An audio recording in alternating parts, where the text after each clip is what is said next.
All right, welcome to Jack Dodson's Racing Insider News this week. We got a packed show. We got LL, the Langley legend. Randy Akers. He don't look nothing like Rodney Davis, thank God. And everybody was wondering what happened to Rodney, but he's at home. So I hope he's feeling good. You know, I mean, he is the president of my fan club. I got to take care of it. It's not a fan club. It's not a fan club. It's a cult. It's a cult. We got to thank our marketing partners, Chick-fil-A, for the food on the way. On the way? Not did they give me anything. He stopped on the way. He didn't count us. There ain't no sponsor to get. Virginia 811. I'm gonna quit trying to say VA 811 because I just got tongue tied. Virginia 811. Call before you dig. GAC, Great American Company. I almost forgot. Can't thank those guys enough for coming on board and helping us for the last year and continuing on. Black Acid Apparel, if you want to check out some of these Andrew Fuller hats, thanks to Andrew Fuller that Black Acid made. Bondurant Brothers Distillery, still waiting on Jack to bring us a sample there, right? I need to start bringing it up here and leaving it up here. Yeah. Bringing it up here with me. I just don't, And Randy's uncomplimented our nice seats from Factory Canopies. I mean, I can't even tell you how appreciative we are. Look, guest gets one of these, Evan. Well, wait a minute, Randy. I didn't say that. The guests can get one if they call that Factory Canopy. As a matter of fact, we're going to have Andria Calkins on. She can tell you how to get one. Yeah, she can tell you how to do that. She's from Factory Canopy. So, MPM Marketing, if you need somebody to help you out with social media and other things, they can help you get your suit, design your suit. We'll be having a suit here in a couple of months. So looking forward to that. Be pretty cool. you got a couple months to wait for it. It takes. We're still in the design process, and it takes a few weeks to get. You never know a Pro 6 driver got to worry about a design process on a driver's seat. Hey, man. Hey, don't hate the game. Hate the play. And he comes out here on Saturday. All right. I'm here, and I don't see him nowhere. But he's out there superstarring out in the side over there, being, I'm the race car driver. Don't be a hater. And then right at the end of the day, all of a sudden he comes down pit road with his car, but he ain't in a driver's suit. He's just riding. I had to get my car through tech. I wanted to get pre-tech, so I don't have to worry about it on. Then he gets it through whatever he's doing there, and after that I left. I said, I can't stand when you're a prima donna, it just Hey. And then after everybody's gone, next thing you know, they're out there like they NASCAR or something. Got all these pictures going on out there, and hey, wow! When you got it, you got it. You got to win one. Before you do that, you'd have to win one. And Randy, you get your Pro 6 and go out there and take care of this. Well, I'm trying to find me one. I'm gonna go out there and try to outrun him so I can get that driver of the week. I figure if I outrun him, I might have a choice. Chance. There you go. Well, I'm not eligible anymore. No, he's not eligible. He's all. When they make a rule change for you, that's a compliment, right, Randy? When do you get like a senior citizen driver of the week or something? We did that once. Who got that? Gary Osborne. We got to think. Was I even in the run? I don't remember. I don't even remember what the deal was. We got Virginia 811, and then we also got NC 811, which is North Carolina 811. Safety Clean, Performance Plus Motor Oil. Yes, it is on my race car. And Langley Speedway. Can't thank Chuck, Vaughn, Bill Mullis, the whole group at Langley Speedway for allowing us to come here and do the show. And what's up, Andrew Fuller? Sporting the new hat this week. Yeah, got my. You can't see it, but there it is. He sucked up to you good, didn't he? Hey, man, you know how it is. Anyway, but what can I say? When you're good like that, you ought to know. You try to make it too. and we had a little dirt racing yesterday. Randy, what did you think of the dirt? I like the dirt racing, but I think they need to be in dirt cars.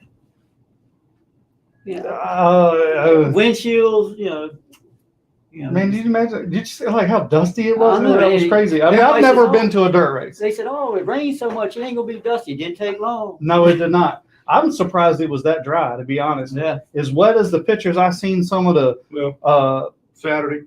yeah. I mean the whole place was I underwater. figured the only thing I could think is the dirt's on top of that cement, so once it soaked through, got to the cement, it run out from underneath the dirt. You know? Well, I'm sure there's drains in but Bristol.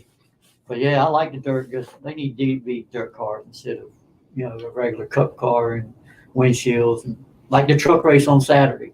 But they get 2 laps and everybody was Oh, you couldn't even see. overheated. Yeah. So. Yeah. That probably would be a good idea. Or let them build a car similar to a cup car. That's dirt. That's the dirt car. Yeah. What I think was funny was Kevin Harvick said how much fun he had on Friday during practice. He said, "Man, I don't even know what I'm doing. I'm having a blast out here."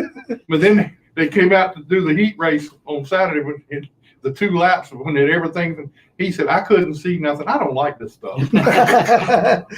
Well, then, I mean, you got to give a shout to Daniel Suarez. Yeah, Man, I thought he had a chance to win it. I was really hoping he would.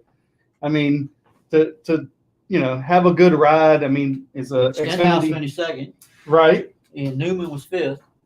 Yeah. And, I mean, Suarez is, I don't know what I'm doing. This is the first time on dirt. For people that for those guys that didn't have any preparation for this race at all, and there was a bunch of them that didn't do a whole lot, and the ones who run the dirt all the time, they're the ones that had the problem. Larson and They're the one that had a problem. The guys that didn't run it, they were doing good. I know they tore up some trucks. Not this Saturday, next Saturday, Brent. Riding it. Oh, man, sorry, calling you a clown. It's a story about that. it's a story about that clown thing. Okay, well, you always see every time I post something, you see a little clown beside it. Yeah, and well, I seen the little guy that rides with you, Randy. Yeah. I was called at a clown one night, so I just kind of it stuck. So now I got a clown crew. and you got the grand leader of the clown crew. It's growing. Mm-hmm. So, but I was glad to see some of those other guys get a good run that you normally don't see, like the Suarez and finish second. I was thinking, I don't know if this crossed y'all's mind, with the 2021 car or the 2022 car, I guess you could say now, coming in 2022. Yeah, the new gen car. Is this racing because this was new for everybody and it was completely different? Is this going to be a product that we're going to see next year? I know they said they're going to run the spring. Yeah, they're going to run. They're going to run Bristol again next year. Right, but I'm saying with the 2022 car, that everybody is going to have the same stuff. Right, but hopefully they'll let them do some change, make them more like a dirt. I think they need to do. They need to. Well, I'm just thinking they're racing all together. Yeah. Where the single lug and stuff out. Yeah. It's probably going to be more competitive. Well, that's what I'm thinking because you're going to have closer. Right, because you're going to have somebody that these back running teams that we're a lot of friends with. I mean, I'm sure there's a lot of guys there's a few guys that's come from this racetrack that work for some of them back run teams in Cup. Yeah. They will be a whole lot closer with this new gen car because it's going to be the same chassis that everybody has. Because they're all, I'm pretty sure that Richard Childress is going to be the manufacturer for the chassis. Well, it's like what Brad Daugherty said on TV or on the radio the other day. I can't remember which one it was, but he made the comment. He said the initial expense of these new cars is going to hit you. It's going to be. It's going to be. He said, but after that, it's going to be a good thing for these back marker cars because they'll have the same thing everybody else has. Correct. And it won't be that way. Right. But you're not going to be outspent. I mean, they're still going to be, and they're going to be pushing the motors are still going to be different for now. But I'm sure that's going to be the next hurdle. Well, it's like the trucks. The trucks are running all the same motors now. Correct. The Elmore engines, yeah.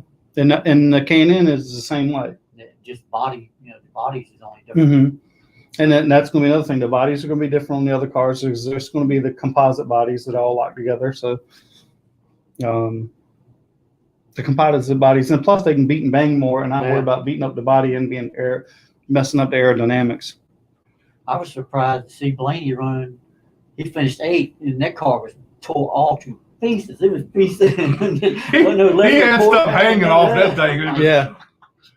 Only thing good about that is, you got to go out there and run a minimum speed after an accident. On dirt, Correct. it don't make no difference. You just hold her wide up. I know. What were they, like 4 seconds off Yeah. from what you would normally run at Bristol? All right, so we've discussed those. Let's talk about the other winners from over the weekend. The Southern Super Series was in Cordell, Georgia. The Super Late Model win went to Corey Heim.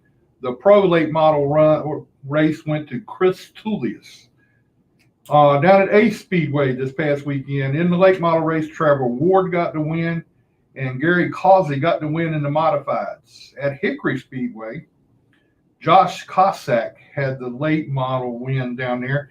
And you know what surprised me about that is they had 6 late models at Hickory for that race to this weekend. 6 late models is all they had there. Wow. And that is unbelievable for Hickory. I mean, usually.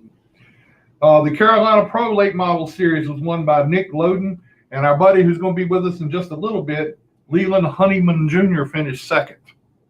So that was a pretty good run for him. Down at Tri-County Speedway, Josh Berry got the late model win, and Cody King finished 2nd. You remember Cody was been with us several times. He's been finished 2nd. He's part of the MPM marketing.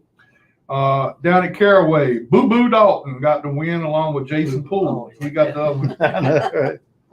What do you like that name, Boo Boo Dalton? Yeah, I like that. What was the other one? Fat Head? Or fat? One of them was Fat Neck or something. Fat Head. Fat Head. Jamie Yelton. Yeah. Jamie Yelton. All right. At Roseville, California, Bill McAnally put on his driver academy races this past weekend. Cole Moore got both wins, and the girl JoJo Wilkinson that we've had on the show, I think she finished in 3rd both times. So that was a pretty good run for her. Saturday night, the Langley Speedway will have their opener. 15 laps for the Bandos, 25 laps for the Legends, 40 for the Super Streets, 100 for the late models, 30 for the Enduros. So that's going to be, I think Dominion is having their track attack this weekend up there with their race season. And I'm thinking they're going to have a big late model race and smart modified race at South Boston this weekend too. Want to send our condolences to the Wood brothers. The mother of the Wood brothers, Glenn Wood's wife, Bernice, passed away today.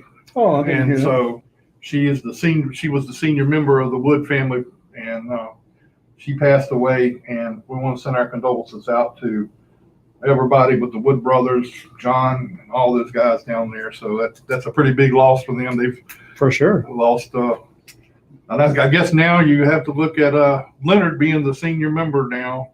I know. How old is Leonard?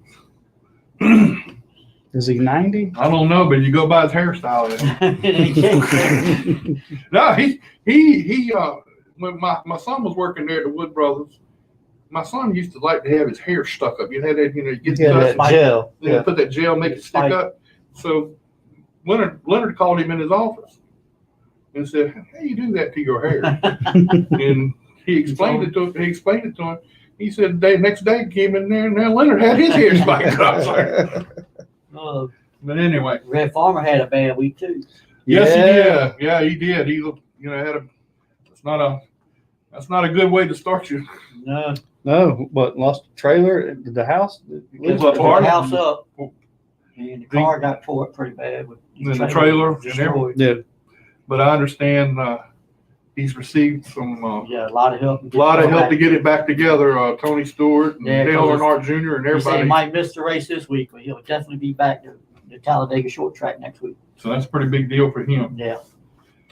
So now we're going to have a talk with the living legend, the Langley legend, Randy Akers. Senior citizen. Been around for a long time. And a few minutes ago, you made the comment to me that you're the Mark Martin at Langley Speedway. Just ain't got that championship. That's it. Come close many a time, but didn't go out and get it. So we put a Hall of Fame down there. You'll get in just because I don't know. Hall of Shame, maybe. That's me, Randy. That's me. So, what do you got planning to do for this coming year? I know you're gonna help some folks, and I'm gonna help Austin Davis. He's moving up to Super Street. I'm gonna help Tommy Gilday. My nephew's daughter, which would be my great niece, I guess, she's gonna run a bando. Never ran before. I'm gonna spot for her. Probably spot for Terry Carroll in the late model. So you still gonna be busy no matter what yeah, I'm gonna try to find me a Pro 6. And come out here You're and gonna at least beat run up one- on me. At least run one race. Well, I Make tried. that 29, be 2,900. I tried to start something the other day with some of the Pro 6 drivers before I found out Scott was here. You know, I was trying to do it before he got here, and that didn't go over too well. No, they didn't take the bait. No, they didn't take it to bait, but I would if I had. we're a little. What'd you try to do? Oh, I was just trying to go around and say, you know, Scott got a good car, and he says he's going to win all the races this year, like Gerald Clark did last year. Did they I laugh? don't. They said good luck. I don't think Bobby Hall laughed. So I just kept my mouth shut after that and went on back down. Well, Bobby's going to be one to beat, but the one really to beat is going to be Travis Wall. Travis is a good little boy. His dad's real smart. He's real smart. Well, you ain't got no shot, then. All these smart people. I don't know. I don't know if there's somebody within reach with a couple laps to go. I'm real hungry, riding. You spitting out your grandma, your mama, whoever. Yeah. Mm-hmm. Jack. I mean, oh yeah, that would just be Be the first that'd be just a cherry on top. spin him on the face lap. I had somebody tell me Saturday. They came up to me and said, "Look, you want to drive? Rob twice. You want to drive a U-car or an Endurance? And we get Scott in one." I said, "Hold on. Let me tell you something. Let me tell you how this is going to work. If we went out there, first of all, Scott's going to try to hit me, and he's going to try to knock me out. So I know that's the. If I did do well, then I'm going to want to buy one and get in there and get involved in racing. Yep. And if I don't do well, I'll never hear the end of it. So I'm in a no-win situation here, so I'm not going to get in." I'd go by him so fast and blow his skirt up. His underwear would be showing. We're not going to listen to all that. Let's wait and see how he does this year in Pro 6 before we start that. Oh. How many divisions have you run out here? You run just about all of them, have I've been in about all the cars. I've never raced in all divisions. I've never been in a modified. Never been in a legend. But everything else I've been in a drug. Wow. Is there one that you've wanted to do that you think that looks like it'd be fun to do?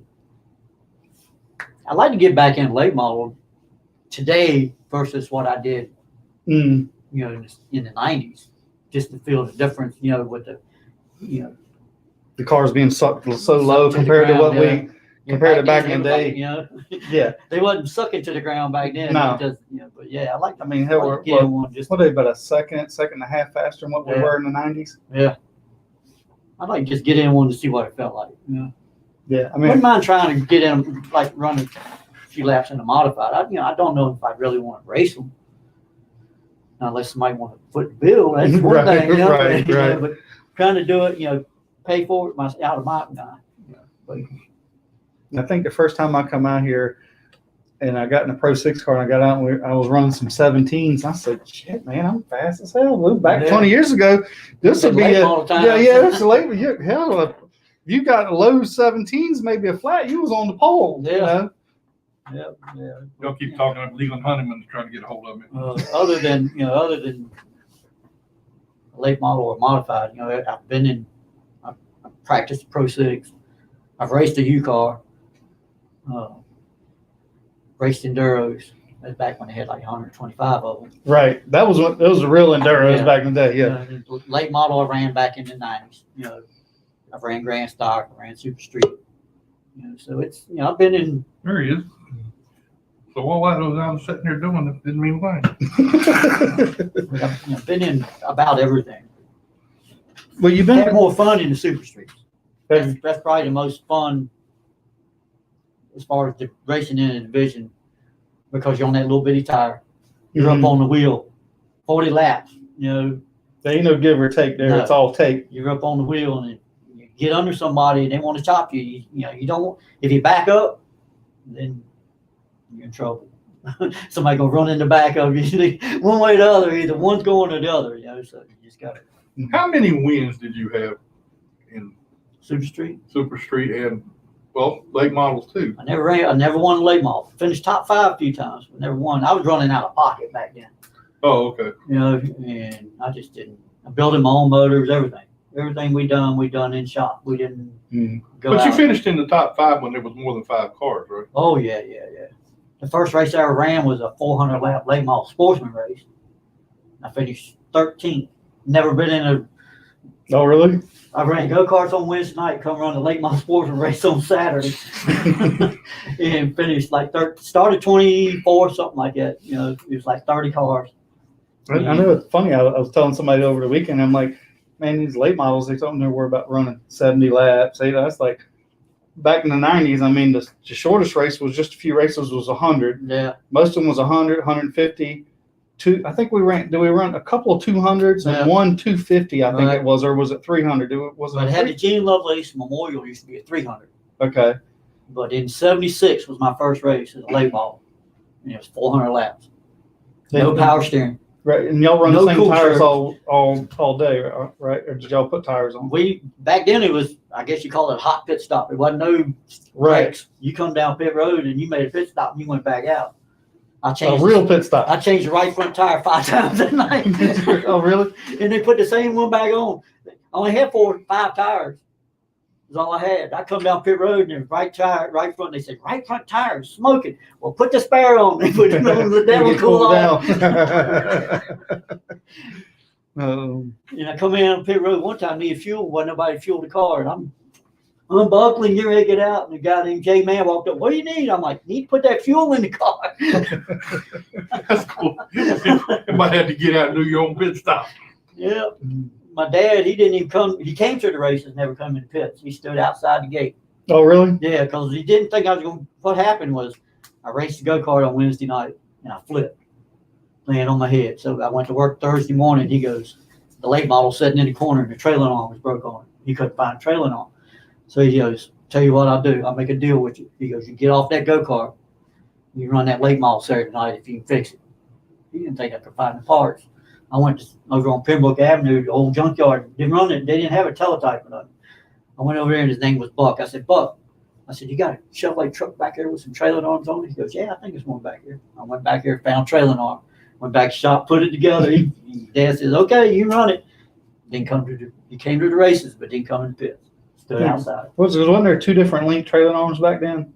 Or was it, yeah. No, that was the same length truck arms. Yeah, right. I thought there was Like, 2 different you links could- or something. At the front, you would slot the front. Mhm.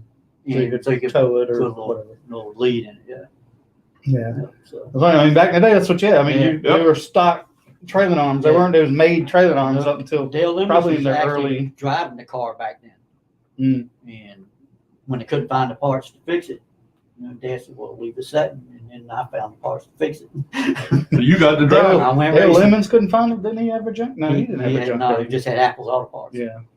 I mean, you raced against some of those guys that would come here on Langley on them late models during those days. When I first started, it was like Sonny Hutchins and Billy Smith and Bill Dennis and Ray Hendricks and And many people can say that they ran against Butch Lindley. Mm-hmm. Tommy Ellis. Yep. And many Terrible people say Tommy. that they ran against, ran with them. Yeah.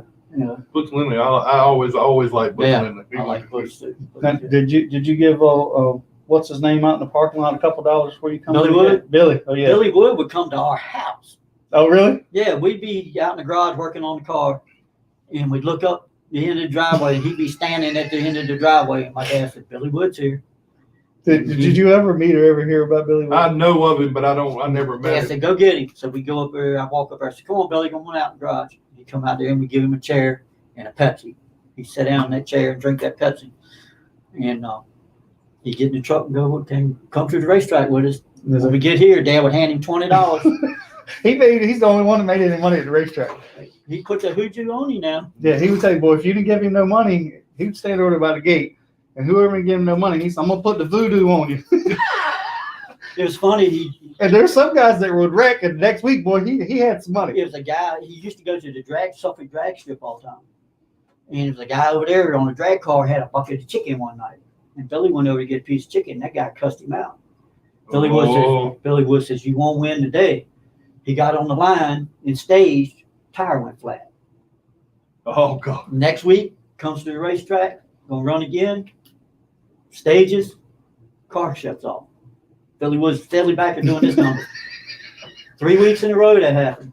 4th week, He brought him some chicken. brought him a bucket of chicken and a $100 bill. And he won that day. Well, I heard one story that they was racing at Martinsville, and Billy said he was going, and somebody was going down 58 and said they seen him walking, and they passed him. He said, "Well, I guess Billy's gonna be here sometime or another." He said, "I got the racetrack." He was already there. Yeah. We went to Richmond Fairgrounds. Billy Smith was running a late model sportsman car for Skip, and I was helping him. We went to Richmond, and Billy Wood was supposed to ride back here with Tommy Ellis. Mm. Well, Tommy Ellis left him at the racetrack. Mm. Billy Wood gets here, and Billy Wood walks right up to Tommy and says, "You ain't going to win tonight." Tommy blew up like 5. I mean, it was funny. I mean, when I first come here, I see this short, chunky guy come over, and Barry's reaching in his pocket and give him a couple bucks. I'm like, "Okay, why are you going?" So that's Billy. Billy. You gotta give Billy some money. You ain't gonna run good tonight. It's bad luck if you don't give Billy some money. Yep.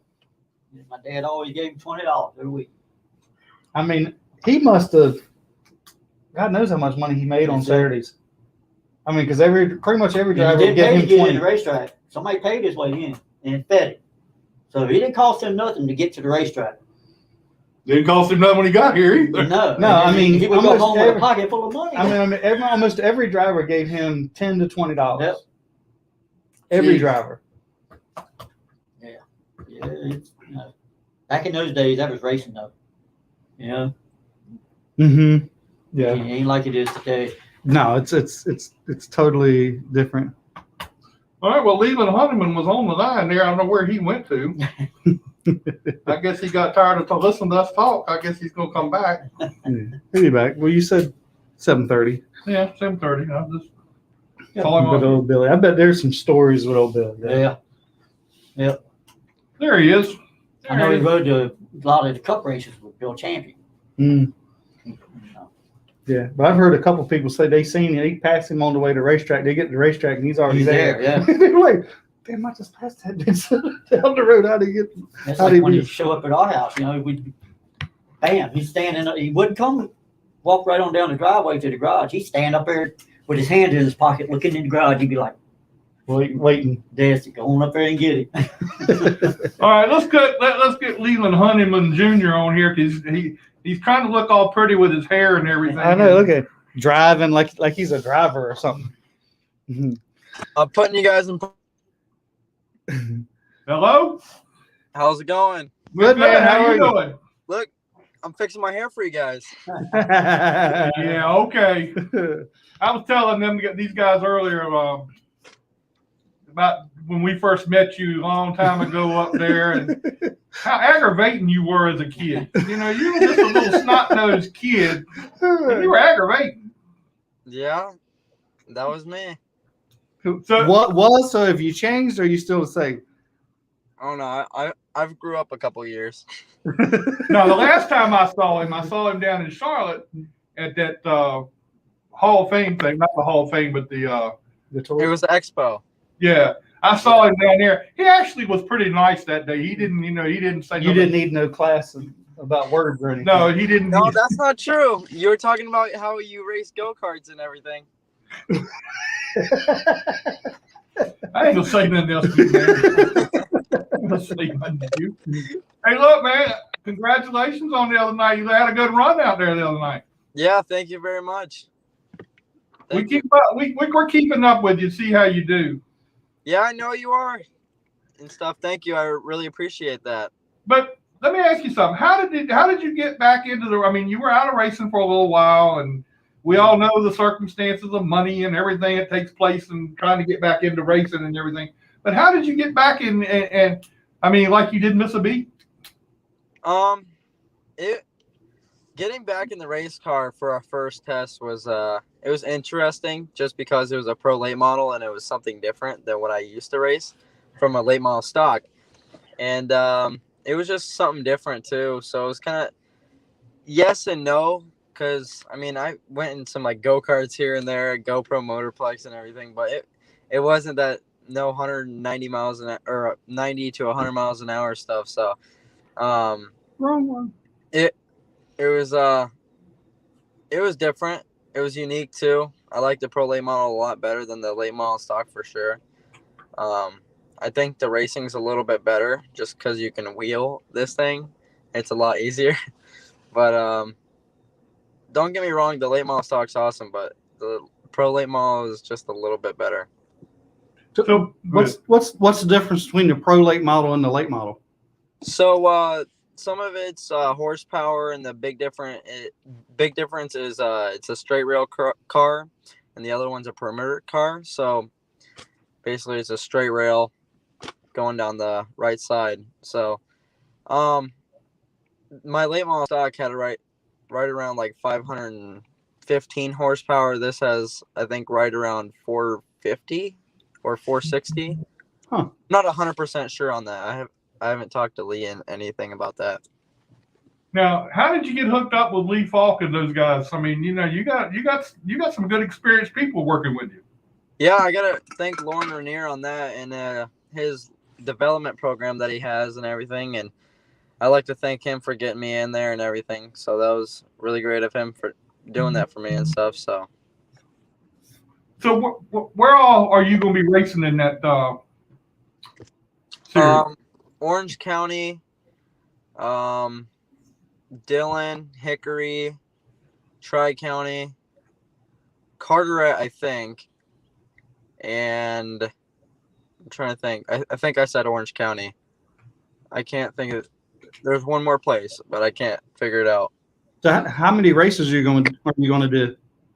It's 12 races this year, and we've completed 2, so 10 more. So what was it like to get back in the car? It was interesting, just because it was a pro late model, but with the late model stock, you turn this much in the corner, and a pro late model, you're like this. So it's different. So what's it? Because before you're kind of running your own car, what's been the difference going over with Lee Falk and those guys? I mean, they have a ton of experience and they have good equipment, and there's a lot of knowledge that they can teach you. That's if you try to learn it on your own, it's going to be years of information that you can gain with those guys. Oh yeah, Lee and Michael have been around years, decades, and they know what they're doing over there, and for sure. And they have put me in a great car for this past 2 races and test sessions after and stuff. And the car's been great. We haven't had any issues with it at all. So, and Nick and Spencer over there, and Lee and Michael, and they're all great guys over there and stuff. So yeah. I mean, y'all had 4 cars out this weekend at 2 different racetracks, and basically everybody came home with a good finish. Yeah. Yep. They got the top 5 with Braden Rogers and the P2 with Cody King, and in the limited late model Cody, and the late model stock with Braden and stuff. And then I got Tim Hollis with me and stuff in the Carolina Pro deal. So I had Nick with me this weekend, and Michael was over at Tri-County and stuff. So yeah, and Lee was working with Tim and stuff. So yeah. All right, now when we gonna see you up this way to race up here? You know, I think that'd be a late model stock thing. We want to see you come up here, race up here. We got a veteran here. I mean, he's a real veteran, and he might even be willing to teach you something. I'm on my phone. I can't really zoom in. Is he in the middle? Yeah. Yeah, he's in the middle. Yep. One of the 2 old guys. Randy Akers is his name. He's been around for a long time. He's much smarter than Jack. Yeah, I didn't realize I was doing a phone call, or else I would have been at home. I thought it was. It's all good. I didn't know if it was the thing, and I was like, "Oh, okay." But, I'll see now. You can joke him, Jack. See now I was smarter than you. That's cool. I like that. Yep. So, are you going to be doing any other racing beside the Carolina series? Or are you going to?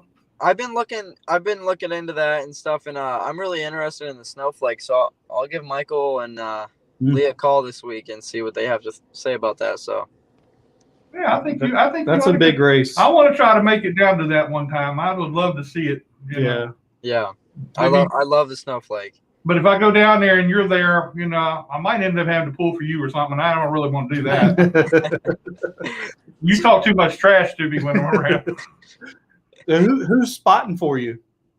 It's usually Michael. This past weekend, Michael wasn't with us, so it was Nick. Okay. Yep. Nick and Michael are like the two guys that work on my car and stuff. So. Okay. Cool deal. All right. Well, that's a good deal. Now, who are your sponsors you got with your car this year? I got Lake Norman Patio and Game Room. They're out of Mooresville. They sell outdoor furniture, pool tables, ping pong tables, sometimes even. They got everything out Couple there. boards. They got everything, and they're pretty big in Mooresville, and it's a great spot, and right off Brawley School Road, and neat little place too. Like it's like a cabin, and it's all like wood and everything. It's really nice. Yeah, I've seen it. I've been by there. Oh, really? Yeah. Yeah, that's cool. Now, where's Andria at? She said she was going to do the show tonight, and I don't see her nowhere around. What's going on with her? Did you tell her not to get on? I'll text her and tell her, hey, you got to do the video thing. Oh, she don't know about that either? I'm not home right now. Oh, okay. Yep. So what are you doing? Are you still in school? Or are you going to?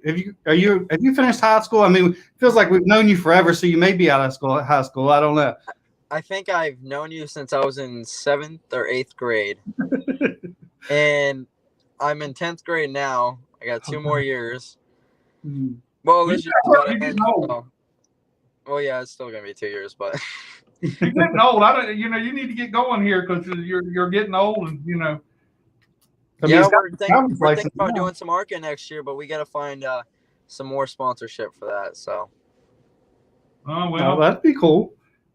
It's not many races because they got the program with the East and the West, and then the I think it's the Junior Series where you can be like under 18 and run those short tracks. Yeah, under a mile and a half, I think it is, and I might do that next year and figure things out so I can do it and stuff. So maybe ARCA next year. That'd be cool. That would be a good thing for you. Being you'd be what 16 years old running ARCA. 17. I'm 16. 17. Okay, but look, man, you're still old. You're still young. Don't even go there with age. I don't want to hear all that. Now finish your sponsors. We didn't finish that.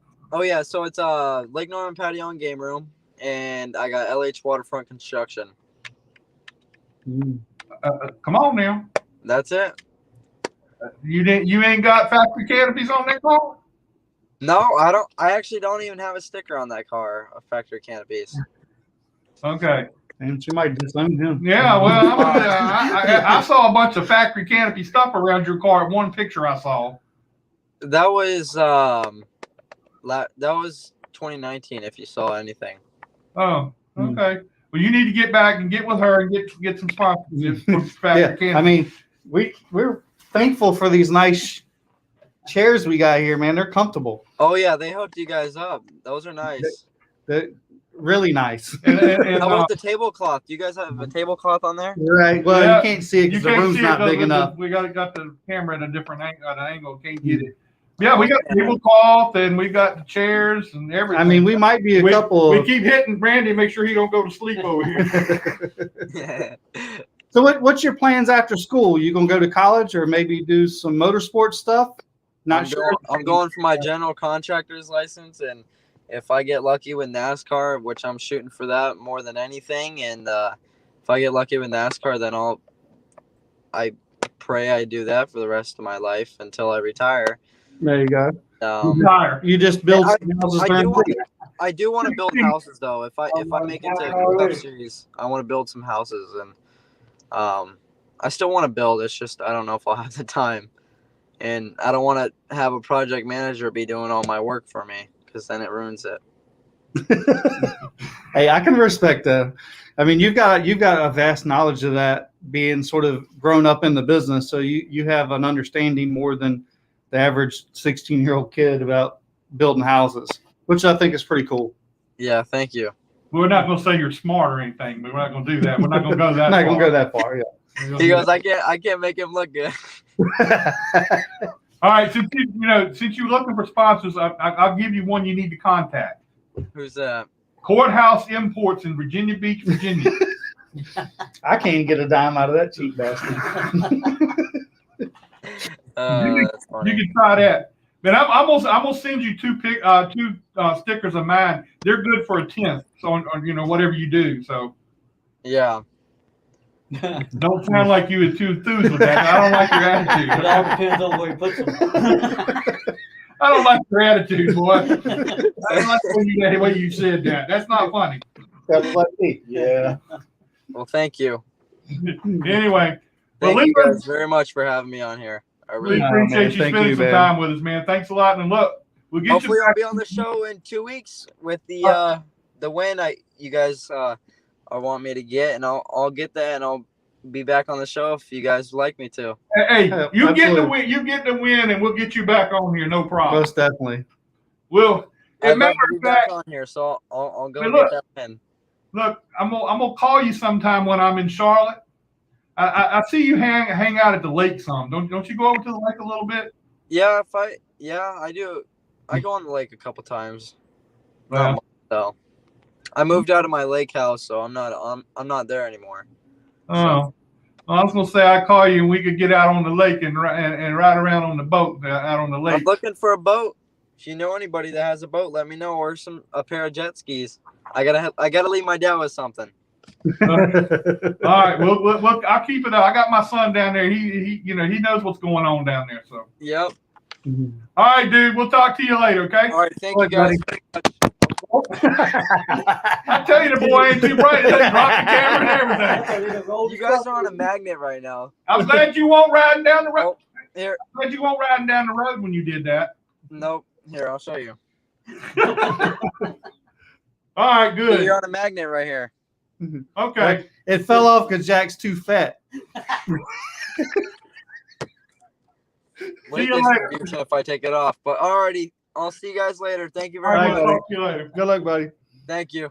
It was good to see y'all, Leland. I mean, 16 years old and then he's talking about retiring. Yeah, I heard that. I'm like, Hey, I mean, if you're thinking about it this early, I mean, Yeah. it's a plan.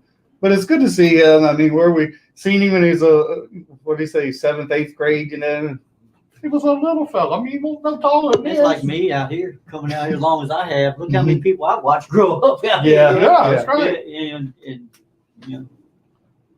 I mean, it's just plain weird to see him, come in there and sit down with us that time in Charlotte and just talk pure trash to me. Like, he say something, he said, if you think about it, you'll get it in a minute. I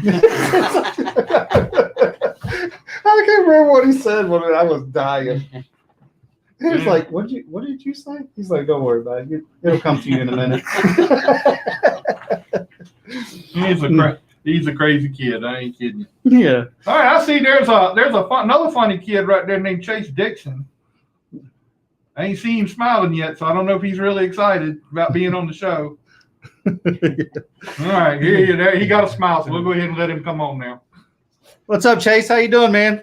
I'm doing great. How are you all? We're good, doing man. Wonderful, We're good. man. Ready for the racing season start?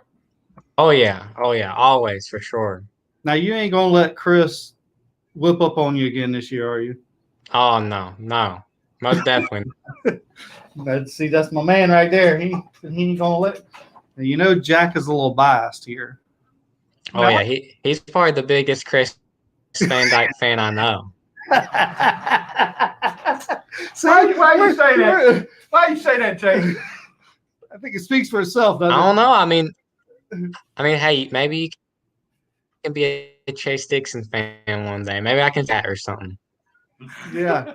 All right, when I come to Kingsport this year, you can see if you convince me to be a Chase Dixon fan. Oh yeah, I'll get you a hat, T-shirt, the whole 9 yards. I'll even feed you a meal from Texas Roadhouse.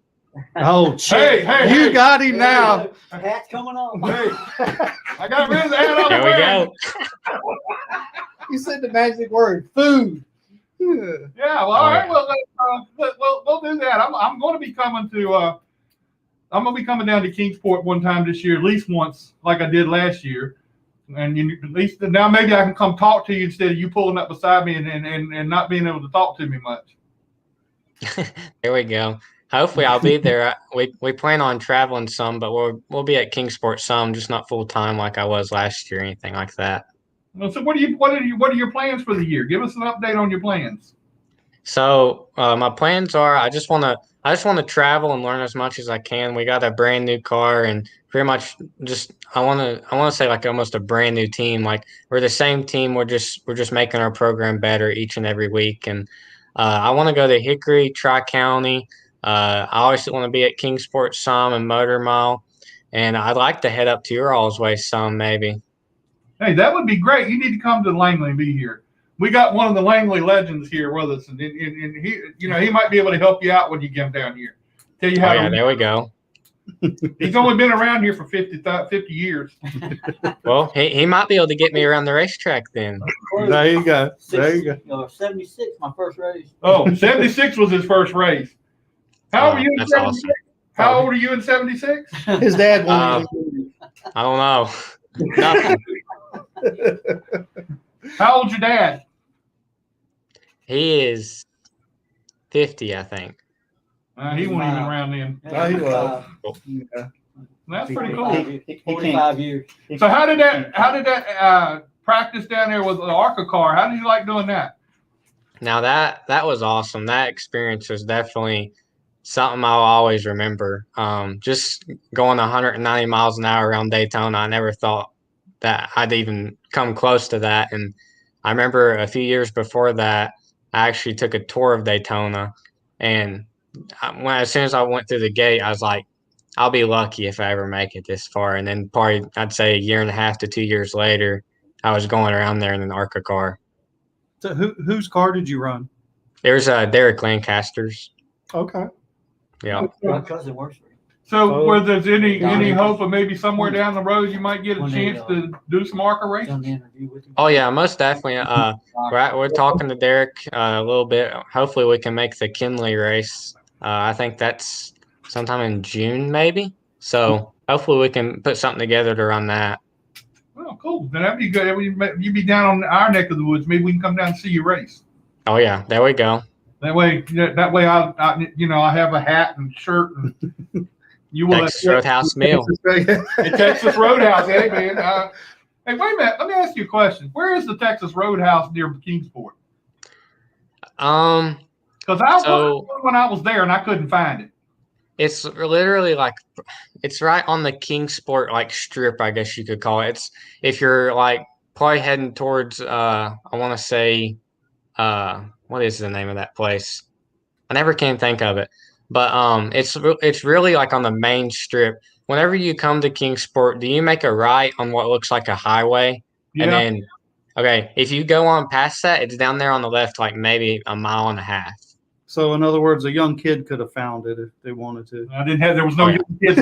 There was no young kids in the car with me when we were going down through He just there. didn't go far enough. He went the wrong direction. But I really enjoyed being in Kingsport when I came down there. That was a great place. I mean, the people that race down there are very friendly, and it's a lot of fun to come down there and watch. It's really, And I guess now I'm gonna have to call Chris and tell him I'm not going to be a fan anymore this year.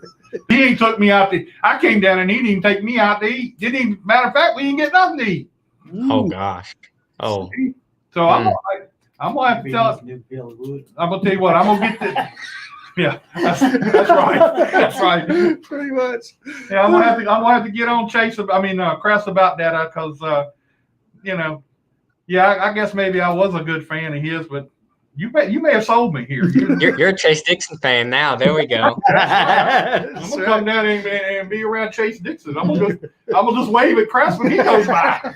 Hey, on race days, Texas Roadhouse gives us, a humongous thing of ribs, chicken, Two big old things of rolls, green beans. I mean, Oh, Lord. we never eat it all. So I mean, hey, come on. Get that shut down, go. Leave that. When's the first race?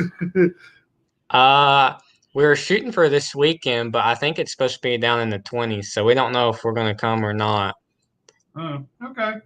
All right. Well, the first time you go to Kingsport, I'll see if I can keep up with you and find out when you're going. I might have to be there too. Oh yeah, you'll have to check out the Facebook page. Dad always posts the week that we're going to run. We're just right now this week we're kind of wishy-washy between what we want to do. Yeah. You know, Chris would be upset if he looked over there and Jack's over there hanging out with you and not over there with him. You know that. Oh, he can get over it. So is the team, is this a family team? Is this your team? Yeah, it's a family team. So then what's the new chassis y'all going to? You said y'all got a new chassis this year? It's actually an RNS chassis, which is Marcus Richmond, and it's Blake Stallings and his dad. But that's been a great partnership so far. I mean, me and Marcus get along. I mean, I can call him any day of the week and he'll answer and pick up and tell me exactly what I want to know or anything. I mean, it's been phenomenal with working with him. Mm-hmm. Cool. That's a good thing. You got some good help like that to help you out. And of course, I don't think you need a whole lot of help, do you? I feel like every day you learn something new from somebody else, and to listen to Marcus and learn how he does his own stuff and bounce between ideas and stuff. I really feel like it's definitely a great partnership between the both of us because we can really talk back and forth and figure out what's the best for what I need. Mm-hmm. So, I mean, Crest. I mean, he went last year. He just dominated at Kingsport. Why is he has so much domination over the guys at Kingsport? I'd say, I mean, the guy, boy, if he doesn't have 100,000 laps, then I don't know. But the guy has so many laps around there. I mean, he knows how to set up the perfect pass. He knows how to constantly run the same exact line if that's what his car likes. And he knows if his car isn't handling with this certain line, he can run the high line or anything like that. And I feel like last year between me and Wayne Hale, I'd say, I mean, I had so many runner-up finishes to Chris. Near the end of the year, I was so close. And there was one race that we actually had a DNF because it's Kingsport. But that night, I feel like we probably had the car to beat. But I feel like it's just experience for him. I mean, he's just had so much experience. Now, you used to drive for him too. So I mean, in his development thing, right? Wasn't you a part of that at one time? Yes, sir. So how much time did you spend with him and trying to pick his brain on that thing? Oh, countless hours. I mean, I learned so much from him, and I was able to transfer it into the next year that I ran limited. And since then, I mean, I learned a lot from him, but at the same time, I feel like if you can learn from from multiple people is better. And like right now I'm working with Chris Carrier, Marcus Richmond, and Jason Merriman. Those are my three main guys. And I've learned the most from them three. And like, why don't you just go get an all-star team? There we go. I mean, Marcus Richmond, Chris Carrier, and Jason Merriman. I mean, that's almost like an all-star team. Oh yeah. Those are my three main guys. I mean, when we go to the racetrack, I mean, working with all three of those guys. Sometimes Chris can't make it, and that's where Jason takes over. And Jason's my spotter, my crew chief. If Chris isn't there, which really and truly, Chris has been so busy with the trucks, he hasn't. I think he's seen our new car maybe one time, and we've had it for a couple months now. So he's been extremely busy. Hopefully, he can get a break here soon. But between working with those three guys, it's been phenomenal. I've learned over the winter, I've learned the most I've ever learned in my entire lifetime of being in the sport of racing. How much can you take from your test at Daytona in the ARCA car and use for your knowledge of how to race a car, you know, a different type of car or whatever? How can you use any of that? I'd say in some aspects, yeah. Because going in, like down the straightaways in Daytona, I mean, any little just like wheel movement whatsoever, that's 100 RPMs right there. And I mean, if you like in a late model, I'd say it's the same way. You just don't. It's not as like I guess you could say I can't find the word, but I'd say it's not as bad.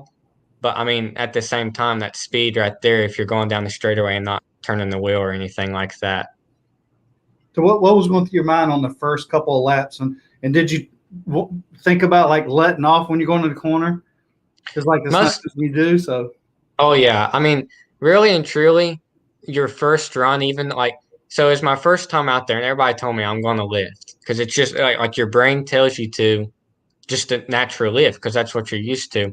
But I mean, if I went into that aspect of it, I probably still would have lifted. But I wanted to lift anyways to make sure I didn't have any tire rubs or make sure it wasn't going to bottom out and go head first in the wall or something, because you don't want to do that, especially when you're driving somebody else's car. So yeah, I lifted the first few laps and I came back in, and Derek fussed at me. He said, "I heard you lift." He said, "You shouldn't have lifted." But I just wanted to take care of his equipment, and even if he would have told me to go out there and just hold it wide open, it don't matter. I still probably wouldn't have. So how many laps did you end up making? I think I did a total of 62 laps, if I'm not mistaken. Did you So that's a pretty good amount. Did you get to do some drafting? We wanted to. So the first day, they told us where I was a rookie and I wasn't over 18. I couldn't draft yet. So the second day, around lunchtime, we did single car runs up until lunchtime, and we wanted to go out and draft. And by the time we wanted to draft, pretty much all the good teams were already loaded up and left. So we wanted to make sure we talked to one of the officials and made sure it was okay with me to draft. And I got in a good pack, and I was riding behind Derek, actually, and he had a spark plug wire to come off, and that caused both of us to lose the draft. So we went out again with one car, and they were actually having issues. So we were actually slower in the draft. Like, well, not so much of a draft because he was having issues, but we were actually slower than we were in single car runs. But we had it was Derek's car, which he was the fastest overall the whole entire Daytona week. Yeah. With speed. And we had Josh Berry and me. And in single car runs, I could be like a 10th to a 10th and a half faster than Josh. And he actually went out there and drafted with some DGR guys and went 13th. So I feel like if we could have drafted, we probably would have been in the top 10 if we could have gotten into a good draft. Now, did you pick Josh's brain? I mean, he's won a couple races in late models. We talked a little bit, but he's just so quiet. It's kind of hard to really get any information from him, really. Hit him on the racetrack. I bet he'll talk to you then. He probably will. Sign language. Yeah. He's known for that. I mean, I know that for a fact. All right, well, who are you? I mean, he's pretty famous in the Xfinity series now. Yeah. You got anybody you want to thank? Any more sponsors you want to talk about or anything before you go? Oh, yeah. Let me pull up my notes because I want to make sure I get every single one of them. Okay. But I got to thank Chance Scott Kia, Abingdon Collision and Towing, Shown Trucking, Catch 22, Just Fishing, Pioneer Chevrolet, Quality Heat and Air, Carolina Aviation, J&D Pit Stops, Aero Outdoors, Texas Roadhouse, Cumberland Gap, Highland Signs, and of course I want to thank all my family and I think we froze. anybody that journey on it. It's been a blessing. And your new fan. We good now? And I'm the new president of your fan club, so don't. Oh yeah. I got to thank my new fan, Jack Dodson. All right, man. Well, we appreciate you spending some time with us, and keep us up to date on what's going on. We'll get you back on here and talk to you again real soon. Most definitely. Thank you for having me. Thanks, Chase. We'll talk to you again soon. And I'll see you at Kingsport. Yeah. It won't be long.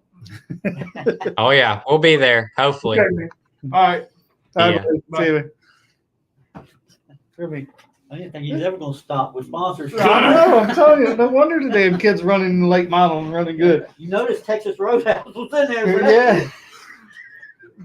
Well, see, I knew he had some kind of food sponsor when I was down there. No, really? And you didn't go over there? No, I didn't go because see, I was too busy that night. I was up in the booth. I thought he was going to say he was up Chris's ass. I was up in the booth with Will Bellamy for a long time. I was up there with him, and the pace car driver, he was up there with me. And we were up there talking and stuff.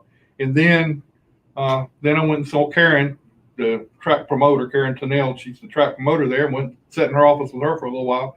And then I went down and was with Crest the rest of the time. Yeah. Mm-hmm. So Rodney said Randy can start standing outside the fence and collecting money. No, Jack can do that. I mean, he's Look, already that's got, what you should do. There's your yeah. yeah, but see, I don't have no way. The only person I can jinx is Scott. Hey, all you got to do is like in the corner. That's all he did. He stand down in the corner. he'd stand outside the corner. Whoever didn't give him any money, he'd be standing there going as every time they went by. Okay, if I'm here next Saturday night, you go by me. I'm gonna go like this. Hey, stand at the pit. Then I want Do this. That's all you got to do. you. Well, I can do that now. And the ones that don't give you no money when they walk through that gate, write it on a book, little piece of paper, and be like, yeah, the new Billy Wood. Eddie Clark says, just ask Joe McPears. McPatter, who was that? I don't know. He used to run out here. He used to run Salute too. Oh, He really? works at breaking. Well, that's He really said he about got Billy Woods beat down Pat. Out down Pat. I should stand out there. I bet there's a gazillion Billy Woods stories. Oh, out there. yes, it is. He was around a long time. Long time. give us a couple good stories on some of these people running around here. You know, you can talk trash about them. Anybody gonna say anything? Nobody but just us here talking. Yeah, all them out there watching. Oh, I could tell you some stories now, but some of them. You don't want to talk about. You don't want to talk about no rivalries you have with anybody out here? I don't have a rivalry. No. Ain't nobody likes me in the super street. That's why you're a clown. Yeah, that's it. That's it. I used to be Rick Paust come on the show, and he was sitting here talking to me and Scott before the show, and talking about how people thought he had a big motor and everything in the car. Well, he's still upset about it. He turned around and looked at me. He said, "Don't you say that on the show." When we started the show, I said, "We got Rick Paust with it. That guy had a big motor." And he looked at me like, "Oh, he was like, I'm gonna kill you." Yeah. It's as long as I've been out here, I've seen a lot. I've seen Butch Lindley and Tommy Ellis go through that first turn gate down here, flip. I've seen David Pearson go through the wall over here in turn 3. And like he was driving one of Servakis' cars. And it dumped rain on the back straightaway. I was working the scoreboard, me and my cousin. And it rained on the back straightaway so hard you couldn't see. And they were racing. I mean, hit like that. And he went through that steel guardrail. He landed out there, way out there in the woods. I come off of that scoreboard and I ran over there to him. I'm like, "You all right?" He goes, "Thought I found a hole in 150 feet out in the woods." It did rain a drop on the front straightaway, not a drop. Wow. So you worked the Flip the numbers on the scoreboard. So did y'all have a radio and somebody would tell you, or y'all just did? Yeah, Diana Carver. Okay. It was a one-way radio. You couldn't talk back. You get a headset. You plugged it into the wall on the back of your scoreboard. Oh, okay. And they tell you, I back it up a lap, and so-and-so is in this position, and so-and-so is in this position. Wow. Yeah. And that thing, no wall, the little walkway didn't have no rail. So you're on 2x8s up there walking back and forward with no rail. That's it. Flipping numbers. Flipping numbers, yep. Yeah, I worked that a long time back there. And then, I finally built a rail, put on it. I done the cleanup crew. I worked it. I've done a lot of stuff. I worked for Joe Carver when he ran the racetrack. I worked during the week for him. Okay. I've always heard he was a cool guy. He was. And one day he left, and Clancy's Go-Go, Clancy's used to race out here. They come out wanting to practice, and Joe had left. I remember that. He come up to the fence, and he goes, "I need to get in. I'm going to practice." I'm like, "Got to wait for Joe to get back." He goes, "No." Joe said I could come practice. I'm like, I don't have a key to the gate. So one of the guys who was with him went to the other gate. Remember how they used to have another gate you can go through at the outside pits? Mm-hmm. They went and tore that gate off. And they come in and they start practicing. Joe comes back. Well, Lee Cogsdale comes back, which was Joe's right-hand man. He comes up. He goes, "Who's that?" I said, "It's Clancy." "What's he doing?" I said, "He's practicing." I said, "Joe said he could practice." He goes, "I don't know. He don't practice if Joe ain't here." So he went over and said something to him. And me and my cousin standing there at the gate because we were painting the balls when they got here. And all of a sudden I see the guy leaning around the back of the van with a gun in his hand. I'm like, "Scotty, he got a gun." So we went and hid. So that Saturday, me and my cousin's on the scoreboard back there getting ready. Races getting ready to start. So we're getting stuff ready. Here comes the pace car up. Come down. He goes, "Joe wants to see y'all in the office. Clancy's in there." I'm like, "Oh, Lord." Clancy actually apologized to us. Well, that's a good. Yeah. But yeah, I mean, I got a lot of memories of this racetrack. Wow. Coming out here since I was 5. That's what I mean. That's the thing. It's just like being at home when you come out here. Yeah. So, it's not the same when you're not here, and then you just. Yeah, that week I had the COVID. I missed that race, and I wasn't racing. It was Super Streets ran that week. I was running the Grand Stock car, and they called me on Friday. They said, "Okay, you're good to go." I was outside loading the race car. Come racing on Saturday. Wow. It's just been part of my life so long. It's almost like it'd be just like that's just, your heart just beat to go that way, and you don't. That year it was shut down. I mean, it was like, what am I going to do? I'm like, when they shut Is down, this what retirement's like? They said when they said they were shutting down, I'm like, oh my God, what am I going to do now? I thought I'm into the world. Racetrack done shut down. They like, well, go to East Carolina race. I'm like, nah, they ain't the same. No, it ain't. No, the same. it ain't the same now. I went down there with Ricky with the Bando car, but as far as taking my car, I'm like, nah, it just wouldn't be the same.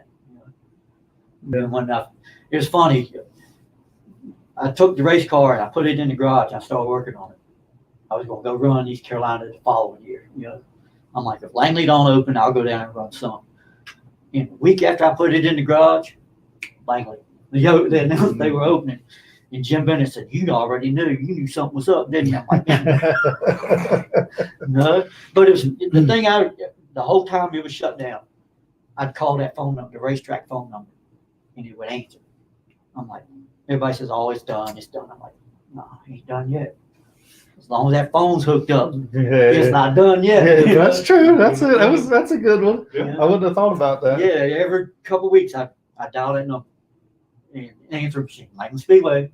I'm like, still got a heartbeat. It was a mild pulse, but it Still was got a still little bit of a pulsing. heartbeat, and that's the only thing that kept me, thinking it's going to open, it's going to open, it's going to It's open. really, it's really weird that year that, a lot of people here that I've talked to that year, they said, they were lost. Yeah, I mean, they just didn't have the same things to do. You would never think it would be like that. People Yeah. so wrapped up in it that, not being here was bothering them. yeah, And then when they opened back up, and I mean, of course, thank God Bill got it back and got it opened up and everything. And the first night they opened, the Super Streets ran. It was funny. I'm going. They dropped the green flag, and when I come off at 4, the first lap, there was people standing all the way down through Oh here. yeah. I keyed the radio and told Ricky. I said, "Man, this place is packed." He goes, "Shut up, drive the race car."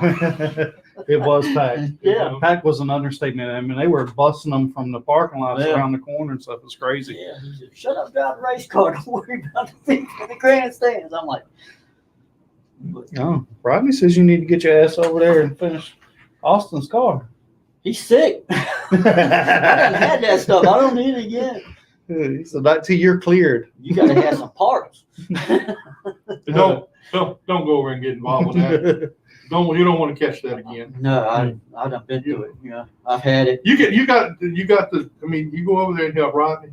You could either get COVID or ugly. And I mean, I've already got both. I'm talking about getting it for him. But I'm gonna help them. But they still need a few more parts. And need to get over this COVID, and then But see, once I finish helping them, I got a whole lot of work to do. Yeah. I got to sit in my garage. I'm gonna come back. I'm gonna run a few races here and there on the super street, but I'm not running for no points. You know, it's over with. For fun. Yeah. If you say so. I still got a list at home. That list is still there. And I got some stickers you can put on your car, give you an extra 10th. You knock somebody You know off. what? That's what happened with that Grand Stock last year. I didn't have no stickers. You never put me on the show, give me no stickers last year. Well, when we go downstairs, don't let me forget, and I get you some. They came in this week. Okay. We already got some out there on some cars. I'll just rack the whole car with it. They go, I'll be like so fast, they will be. Half a second faster. I could run the race, get the checker flag, and be in there eating a sandwich before everybody else gets done. I did the whole hood. It didn't help me at all. The problem is you did it yourself. Okay. It didn't come It through. wasn't approved. It wasn't approved. You did that on your own. Think Think about it. it. Me and Dan Millard discussed this on Saturday. Oh, Lord. You know, I like that's something I ain't never drove either. Champ car. I ain't never been in one. I've been in a go kart. I ain't never been in a champ car. I had somebody say I could ride one of theirs. Oh, no, that ain't I happening. just like to get in the draft with them one time. All you do is hold your fingers and the cart just does this. Yeah. It's a lot. They are a lot of fun. We got Charles Harris said he saw Billy Wood heckle Sonny Hutchins, and he lost a rear end at the end of the flag stand. Yeah. Charles Conley. Mhm. Yeah. Yep. And Billy Wood he put the hex on you in a minute. The voodoo, I think is what he called it. Huh? Yeah. The voodoo on you. Just think about the guys that have come through here. You know, I've sat down sometimes and start writing names down just so the guys Oh, that have man. run, and you can't get through them all. No. But I mean, Sonny Hutchins, Butch Lindley. You know, when I was the first driver that I ever was my favorite driver was the first night we came out here, Gene Lovelace. Mm. I never knew him. I knew the name, but I He never was knew a- anything about him. They dropped that green flag and he turned that car sideways, and it never straightened up unless a caution came out. It was sideways the whole night, and he won so much that Henry Click put a bounty on him. And they said if anybody can come beat him, $600 bounty. Back then that was big money. That's like winning a Really? $20,000 race now. They put a $600 bounty on him, and he went down into turn 3 and went up to the wall and stopped. And everybody says, "Oh, it had to be finished. He had to be running at the end." He says, "Oh, he was going to get beat," so he parked it against the wall. Gets out holding the steering wheel in his hand. Back then there wasn't no removable steering wheel. And they go, "Oh, he had a spare steering wheel in the car." But that's the only night I ever seen him get beat. That man, he wheeled a race car. Did you ever race against Butch Slovakas? My dad, Dick Perdue did back up. We ran one Saturday during the state fair in Richmond. They ran the limited sportsman cars up. I ran 2 races up there. So that's probably a little bit before Randy's time. Yeah. I remember stories about Butch Slovakas, and I've seen him race a couple times. Right. And I've always told him when I talked, I said, "You weren't much of a driver, were you?" Right. Wow. But back He then, didn't like that when I said that. it was like Dick Perdue, which drove for my dad, Tater Grady, Butch, Coleman Mann, Wyman Buell, all them ran the limited. Jimmy Scott with the B3, sound like a bumblebee. That was all them back in. They all ran the limited sportsman cars. It was Friday night Southside. Back then, Langley ran on Sundays. So Friday night Southside, Saturday night South Boston, come here on Sunday. And Roy Hendricks ran limited stop back then. And we went to Southside. Dick Perdue was driving and won at Southside. And Roy protested the car. Want to look at cylinder heads. So pulled it off. My dad had a toolbox sitting on the truck, motor running with a head in it. And he sent him over to get the toolbox. say, oh, we got to have our tools. So they come over. They drove the truck across the racetrack, but they take the toolbox out, set it in the floorboard. And they got over there and they pulled the head off. And they set it in the truck. And they said, hey, where's that cylinder head? He pulled the one out of the toolbox because it was hot. And give it to them. And they checked the head. Legal. Went to South Boston. We drove all the way back from Southside home, put the motor back together. Went to South Boston the next morning. Won the race at South Boston. Roy protested again. Different officials. Cylinder head. Same thing. Check the head. You're good.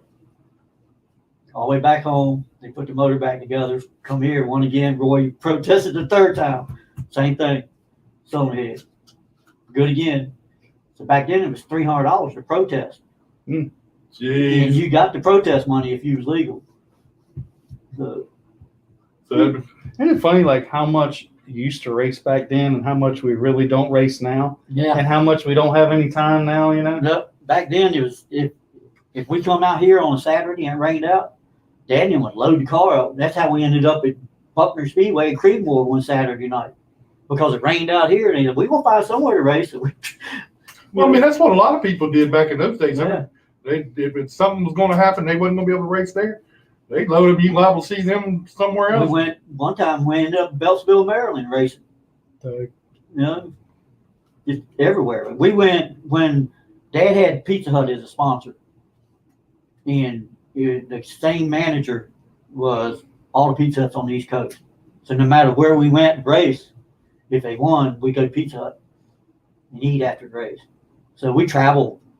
They was giving $300 a race back then. We'd run 3 nights. Well, Jeez. And my dad was the first local to ever sign a national sponsor on the East Coast. Dang. you could make a little bit of money at racing back then. Yeah. I mean, you had to win, but you And could make a little Dick bit. Perdue, he drove for a percentage of what the car won, 20% back then. And, Yeah. And they was Yeah. Dick Perdue probably won between the 3 racetracks, probably over 300 races. Wow. That was a long time ago. I think the payout's still the same. Yeah, I think so. Too. I mean, like the super streets, you win the race, you get $275. And time you buy a tire, fuel, if you got to win to break even. So you're not making money when you race sometimes. No. No. The only time I ever made money was when I ran that late model stock car. Oh, really? Yeah, because I wouldn't buy no tires. Everybody was giving me tires. Barry gave me tires. I'd come out here, no tires. All I do is buy fuel. Jeez. And I'd go run. Back then, if you started a race, you get $200, $250. Mhm. So I wouldn't buy no tires, buy fuel, and go run. And if I'd be out there running, I'm like, shoot, I'm stuck right here. I pulled out pit road, started park that bad boy, $250. Watch how you say that right. 5 laps. I think I was the one that invented the starting park. Because we started the race there, so what are you going to do? I'm like, I'm going to park it. He throw the ramps down. I come off the racetrack, we good to go. Well, I mean, you got the money there. Yeah. That's the way it works. Yeah, I mean, some nights I'd come out here and somebody'd buy me a set of tires. I'd run the race. But running out of our pocket, my dad would spend the money if I wanted him to spend it. He'd say, okay, you want me to buy you tires? No, Dad, I don't want you to buy me tires. I don't want you to start taking out of your pocket. Mm-hmm. Yeah. I said, we had a little small business. I said, we ain't going to take from our livelihood, food on our table to go run the race car. Right. But he wanted to be at the racetrack. He loved it. I'm like, this is what we're going to do. We're going to buy fuel. Back then, the race gas wasn't $7, $8 a gallon. It was $3 a gallon. So we buy the fuel. Barry would give us tires. Dave Webster, they would give us tires. Whoever, I'd get used tires, go out there and run and make money. Charlie Doyle always said that. Every time he sees me, he goes, "You the only one that ever made money racing." Well, I mean, you got to do what you got to do. Yeah. You don't want to take it out of your own pocket to do it. I mean, I've seen so many people. As long as I've been coming out here, I've seen so many people do whatever they had to do to come racing and not worry about, at home. I couldn't do that. I mean, I've seen a lot of people do it. I've always been one no. Like right now, I don't do it.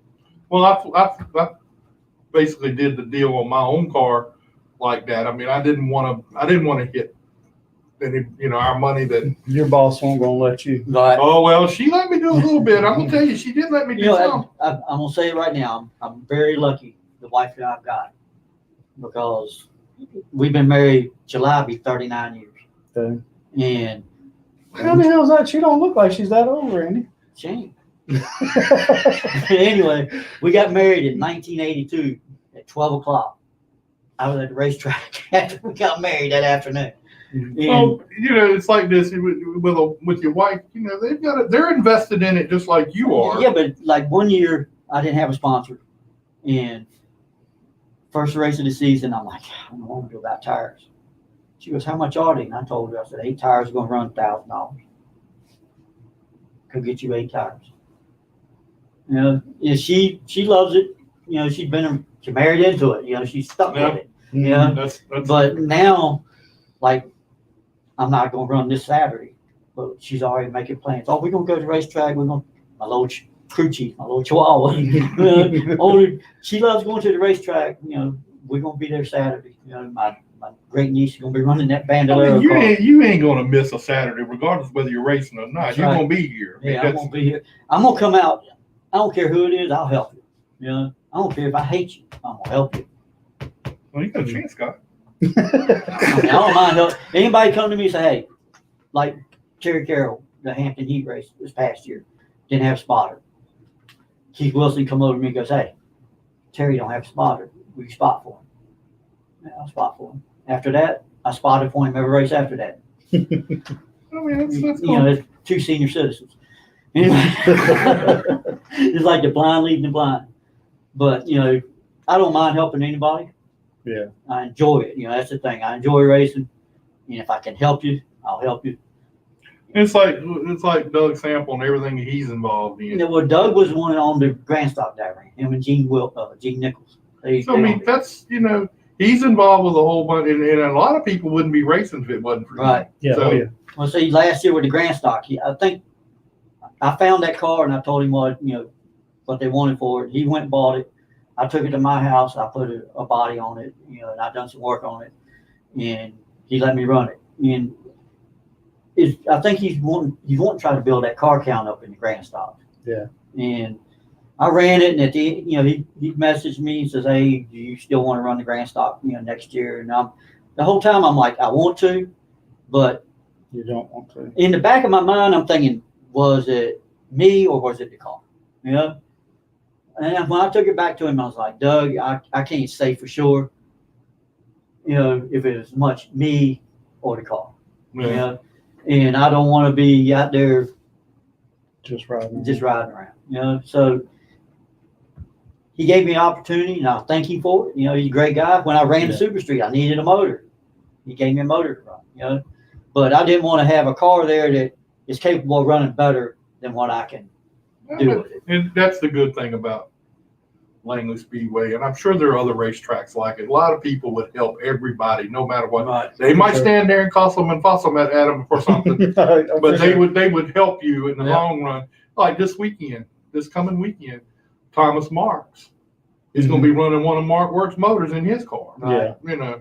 And that's a big deal when somebody will loan you a motor to run a race. Oh yeah, motor ain't cheap. Yeah, the Super Streets run this week, so I'm gonna help Tommy and, like I say, probably spot for Terry maybe. I hadn't heard nothing from him, and my nephew. I'm gonna help him. But then the following week, the Grandstock and stuff run. I'm gonna be here. If somebody needs some help, I'll help them. All they gotta do is come ask me. I'll be right there. Okay. Yeah. Eddie Clark says that's why he no longer races. Because of the women with his wife. The money. And then Anthony said he's got a book with a picture of him, his dad, and Butch on the front row at Martinsville. Butch and Leland. Pretty cool. Well, that's our show for tonight. Want to thank Randy for coming out, Anytime. coming in, and If anybody else is sick, just call standing in for that, I'm like a pinch hitter. that, There you go. that Rodney Davis, he's as soon as he gets feeling better and gets his colt back, I'm sure he'll be around again. So anyway, so that's our show for tonight. I want to thank everybody for tuning in. Like, share our show with everybody, and hope to see you again real soon. All right, thanks, guys. We'll see you guys next Good night. week.